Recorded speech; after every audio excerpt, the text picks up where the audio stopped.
বর্ষাকাল, টিপ টিপ করে বৃষ্টি পড়ছে। ঘোর তমসাচ্ছন্ন অমাবস্যার রাত। কিশোরী মোহন তার মানসিকভাবে বিপর্যস্ত। এই কিশোরী মোহন ধীর গতিতে হাঁটছেন পদ্মা নদীর ধার দিয়ে শ্মশানের দিকে।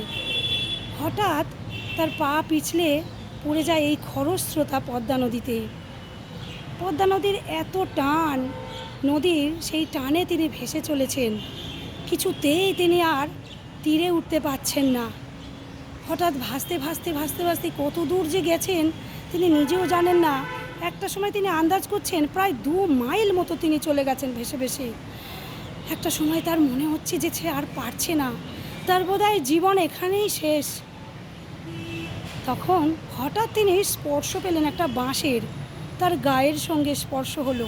সেই বাঁশটি ধরে কোনো মতে তিনি তীরে উঠলেন। কিন্তু এ কি, তীরে উঠে যে আর এক বিপদ। কোন ঘন অরণ্যে তিনি পৌঁছে গেছেন। এত অন্ধকার, তিনি বুঝতেও পারছেন না যে কোন জায়গায় গেছেন। কিছুতেই বোঝার উপায় নেই, অসহায় বোধ করছেন তিনি। তখন ডাক্তার এই অসহায় অবস্থাতেই তিনি বলছেন, হে গুরুদেব, তুমি আমাকে বাঁচাও। সাথে সাথেই কাঁধে একটা কার হাতের স্পর্শ, একটা কণ্ঠস্বর ভেসে এলো, ডাক্তার ভয় নেই।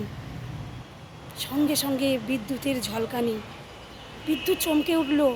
সেই বিদ্যুৎ চমকানির ঝলকানির আলোয় দেখতে পেলেন শ্রী শ্রী ঠাকুর অনুকূলচন্দ্র দাঁড়িয়ে আছেন তার সামনে।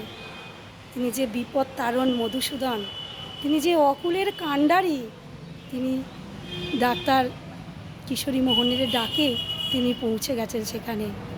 তাকে জড়িয়ে ধরলেন বুকে ঠাকুর। তারপর ঠাকুর তার হাত ধরে, ডাক্তার চলো বলে নিয়ে গেলেন। কিছু দূর হাঁটার পর কোথা দিয়ে নিয়ে যাচ্ছেন ডাক্তার বুঝতেও পাচ্ছেন না। কিছুক্ষণ হাঁটার পর দেখলেন যে তার বাড়ি পৌঁছে গেছেন, কিন্তু ঠাকুর তার বাড়িতে যেতে দিলেন না। ঠাকুর কিশোরী মোহনকে সঙ্গে করে নিয়ে তার আশ্রমে নিয়ে গেলেন।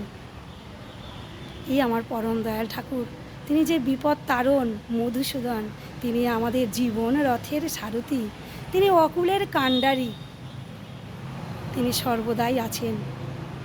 মন প্রাণ দিয়ে আকুলভাবে তাকে ডাকলে তিনি সর্বদাই সাড়া দেন। সকলের মঙ্গল প্রার্থনা করি। জয় গুরু বন্দে পুরুষোত্তম।